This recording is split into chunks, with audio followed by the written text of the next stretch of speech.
I scrambled through the backpack early in the morning.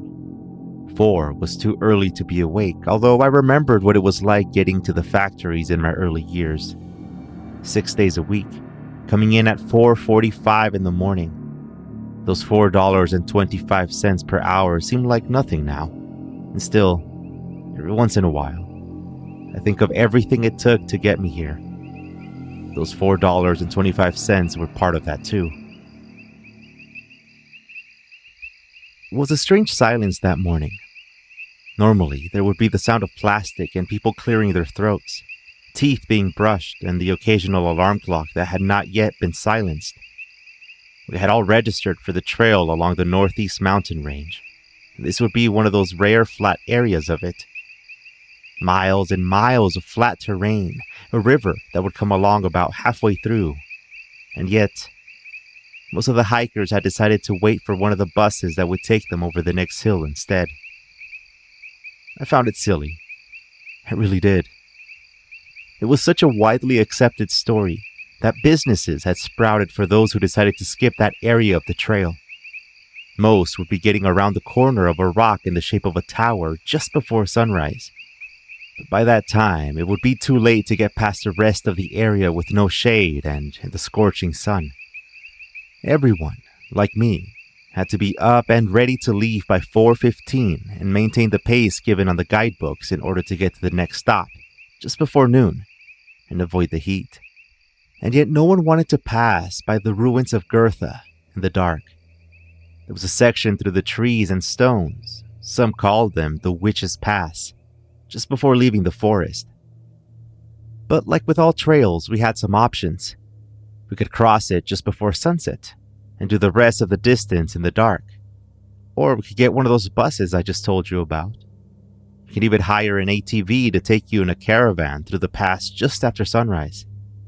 Stories had circulated for some time. It was even in one of the original guidebooks.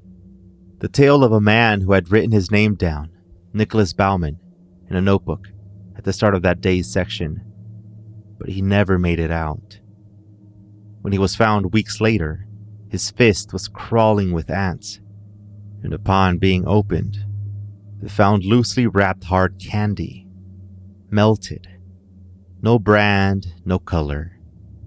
Supposedly part of the witch's curse just off that pass. I knew to avoid those types of stories. I wouldn't call myself afraid of it, but I avoid them because of the mindset everyone got from them. A way to be lazy and not go through when we were supposed to. Victor, a man I had met at the start of the trail just 2 days before, had mentioned the Witch's Pass when we were at one of the campsites, and he was telling a story of a friend of his. Bob was his name. He walked out of Orgeson sometime in the fall. He'd always been one of those silent people who didn't mind doing the work alone. He woke up before 4 in the morning and walked out on his own. He was about to make it through the corner by the ruins when he heard the voice of a woman calling him. He looked over at her and was able to describe a hunched old woman walking to the top of one of the stones. Slowly, she crawled up the rocks. First, he saw her hair. It was messy and tangled, and then her eyes and pale face. "This way," she whispered, smiling and trying to invite him to come to her. Startled, knowing exactly what he was looking at, he turned around and ran back to camp. Something he later found out was the best decision he could have made. Had he chosen to run past her, his fate would have been the same as Nicholas Bauman from the guidebook. He shared his story with everyone at the campsite, some believing him completely, while others, of course, teased him to no end. Bob cut his trail short and went home on the next bus back. But Victor, the guy who had been telling me this story, said that a few of the guys knew him from that and other trails they had hiked over the years. But they said that Bob was never the same after that. It might have been the teasing that got to him, or it might have been the thing he saw that morning. I asked Victor if he believed in the story of the Witch's Pass, and he chuckled. "No, but I'm not risking it," he said. He laughed to himself for a bit before letting the silence take over, with only the sound of the fire crackling in front of us. Not everyone knew each other as we hiked the trails. Some people joined us at specific campsites while others were planning to end where others started. Somehow, the story held everyone together. Once we get past it, the tone of the hike changes as we complain about other things, like our packs or the bugs, and the Witch's Pass becomes just another tale of the trail. The night before the Witch's Pass was as you would expect it to be. The dozen or so people doing the trail were split into either being nervous about seeing something at the end of the forest by the ruins, or nervous but trying to hide it. Everyone, though, had a plan to detour the walk by the ruins before sunrise. I met a couple from Australia that night as we sat by the fire. The man was noticeably nervous about going through it, but his wife had figured out a way around the Witch's Pass, a trail that would take them an extra 2 hours. It isn't just about the pass, they said. Since not making hikers go through there, the trails are barely marked now. With last year's rains, the bunny trails are the only guides that remain, and even those take you deeper into the woods before you make it out. She could tell she had studied the guidebooks and maps. She said there were alternative routes from the inside of the forest, though they were rough, some requiring some steep climbs up jagged rocks. I wanted to learn more about these alternative routes, just in case. I had told no one about my plan to leave at the scheduled time and walk through the woods and through the ruins just before sunrise. I wanted none of that negativity, especially now. Say what you want about haunted forests or whatever, but our mind is more powerful than that. If I go out there expecting to see a witch, you can bet I'm going to see a witch out there. And she's going to take my shoes and give me some candy and leave me for dead or whatever the stories say. As I stared at the fire, the Australian couple got up and got all zipped into their tent, saying goodnight to everyone. And then, everyone shushed down. It was a standard rule for anyone trying to go to sleep earlier than the rest of the group. I looked around, noticing a new face in the group. The man's gray beard glowed orange with the fire as he looked at me and held up his metal cup with his right hand. I raised mine and he got up to walk over to the log I was sitting on. "You're planning on sticking to the trail, aren't you?" he said. "Guilty," I shot back. He smiled and asked if I could tell that he was going to do it too, so that we would see each other out on the trail that morning. Like all conversations about the topic, I asked him if he was afraid of what we were about to see that next morning, what he thought of everything, and, most importantly, if he believed in the story of the Witch's Pass. He stayed silent for a bit, saying he was ready for it now.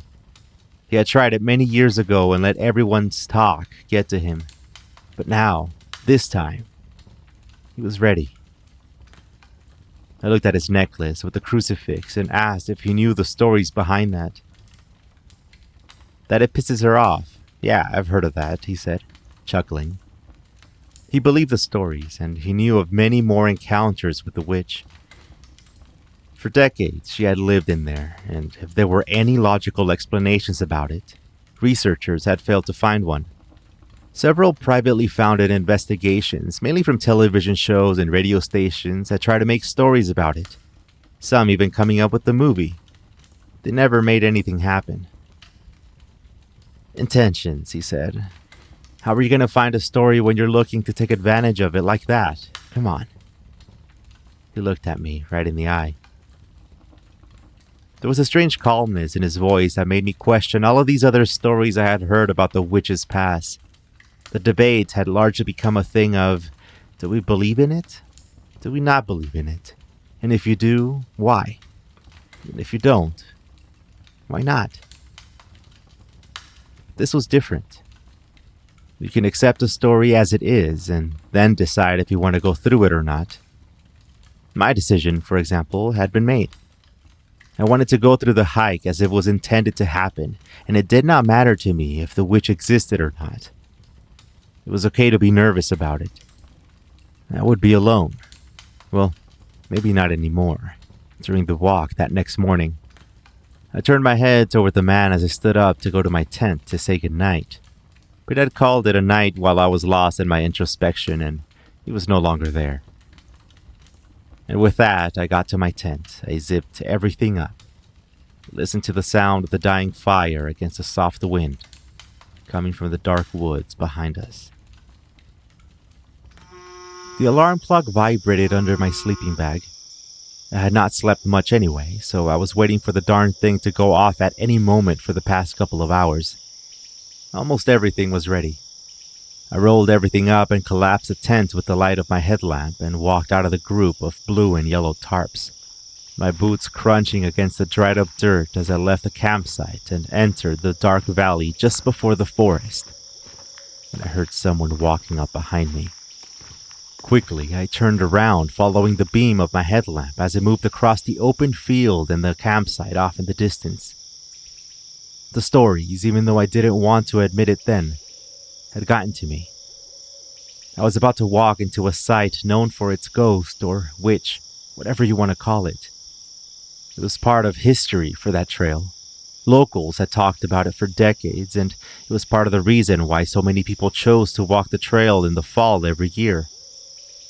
It was a thrill to be so close to it and yet still cautious enough to walk around it. No designated trails, they said.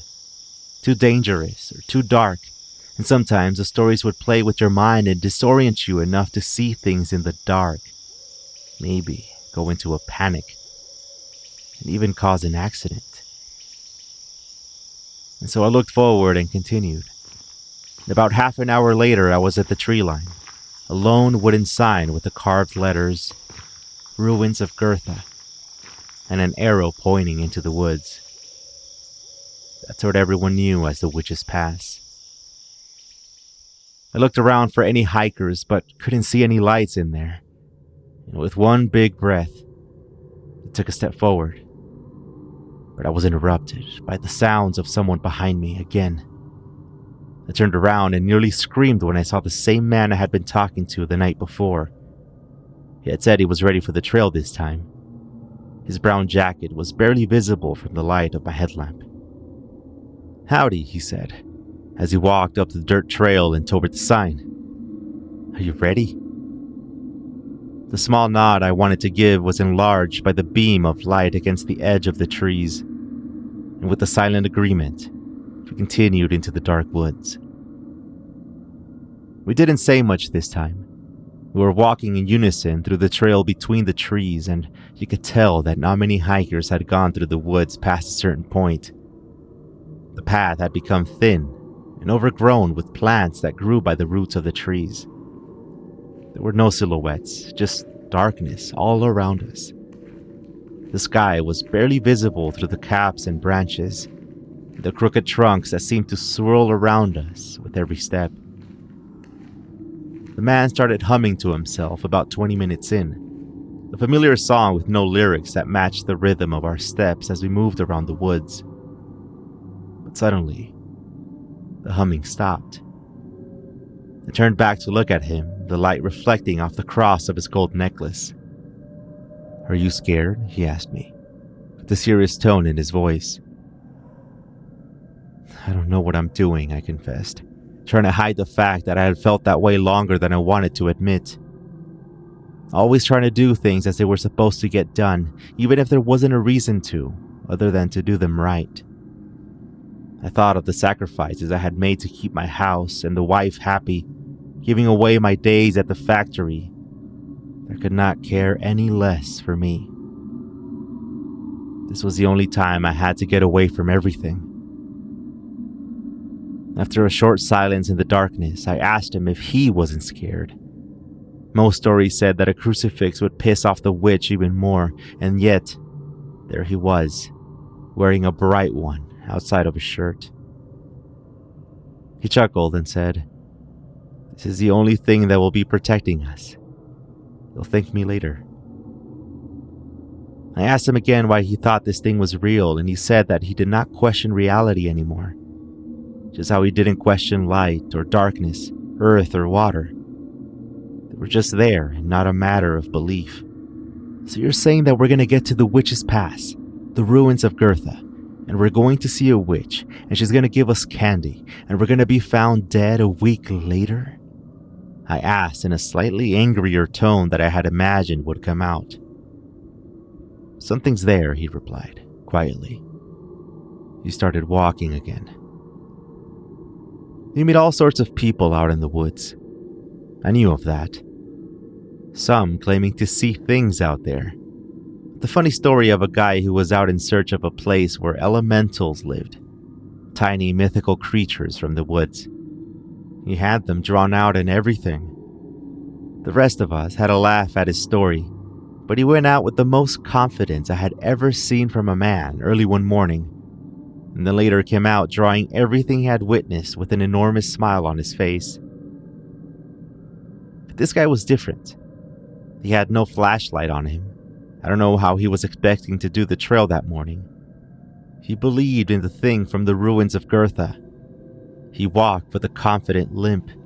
He had no reason to do the trail. Just like me. And so we walked until we got to a section of rocks that seemed to appear from the darkness. By this time, the trail had completely disappeared and we were basing our steps solely on the directions from the guidebooks. 2 large sharp rocks would lead to a flat one, and in between them, the trail followed an ancient river wash up a hill. This was the last section before the Witch's Pass. Everyone knew it. We passed the rocks and climbed past the enormous roots before everything went still. I looked behind me as the man looked past me and continued his step. The ruins were there. Large stones lined up along the trees like walls of an enormous palace without a roof. Walls all around it. Half of it missing from the forest taking it over once again. We were still a good distance away from it, and yet you could feel its presence in its entirety all around you. This was the infamous Witch's Pass. I was there. I had made it. I walked slowly at first, amazed by being in the place many people avoided. If only they knew what they were missing. But as we walked, I heard it. A whisper from the trees. I couldn't tell what it said at first, but the place was so still that any sounds, even from an animal, would stand out. This way, I heard it say. I froze in place. This was not my hiking companion that morning. It was the voice of a woman, flat and tired. Don't look, I heard from behind me. What was that? I asked him. You're almost through, just keep going, I heard him say. I picked up the step as I watched the ruins get closer, like a castle in the woods, though shorter than we had seen in the movies, and we were only on the edge of it. I could not help but imagine what it looked like back when it was built. Footsteps, quick ones, behind me and on my left, running up and around the trees. This way, I heard it say. Don't you turn toward it, you hear me? I heard the man say. My heart started racing. I had heard the voice loud and clear this time. Was it some elaborate prank? Or was it really the witch from the ruins, the one from the story? I walked even faster as we passed the walls. The sky was turning dark blue by this time, and I could see just how large the stones were. The empty holes on the walls that used to be windows. Pitch black air on the inside. The footsteps approached from behind us, quickly. This way, it said. I could feel my heart on my throat this time. The thing was real. There was no way anyone else would be out here this early. They had no reason to. And no one else, except for this man, had known that I was planning to come to the trail at this time. This way, I heard from my right side. I became suspicious right then. I turned behind me and yelled for him to hide his necklace with the cross. What was he doing wearing it? Why would he make the thing angry on purpose like that? And if this was a prank, why was he taking it this far? You believe in it now, don't you? He said. But I was not going to do this, not anymore. Many times I had been wondering why I did what I did. Sending all of my money away to Sarah, who spent it on God knows what all this time. Early mornings and late evenings at the factories and restaurants, just to do everything all over again the next day. I had no chance to look anywhere else. I just did what I was supposed to do. And now, this? Condemned to keep my eyesight straight ahead, avoiding the very thing that was calling me this time? Don't listen to it, I heard from behind me. Who are you? I yelled back. Who are you to tell me anything about what I'm supposed to do? This way, I heard from up ahead. Silhouettes were beginning to show along the path as the sky became just a little bit lighter. What if this thing was real? What if we were walking into some type of trap? What if I angered it by not turning to see it? You don't have to see it to know that it's there, I heard the man say. The whole thing was silly. A grown man afraid of a story that nobody knew if it was real or not. But it wouldn't matter. The story was real, to me at least, during those last 2 minutes of the walk. The only way to disprove it would be to turn toward it, to see who was calling me. Then I heard the footsteps behind me, much lighter than my hiking companion, approaching very quickly. Don't turn around, he said. And that really made my blood boil. This way. The light was a bit brighter now that the edge of the trees was near. I could count the number of them. My nails were digging into the palm of my right hand in anger when I heard that command. Who are you? I yelled, still facing forward. The name's Nick. And why did that sound so familiar? I stopped as I reached the tree line and turned around. It was a bit brighter now. There was no one there. I yelled for him, looking into the tunnel the trees had made. My heart was still racing when I took those 2 deep breaths, wondering about what had just happened. But I turned away from the trees and faced forward, doing what I was supposed to do.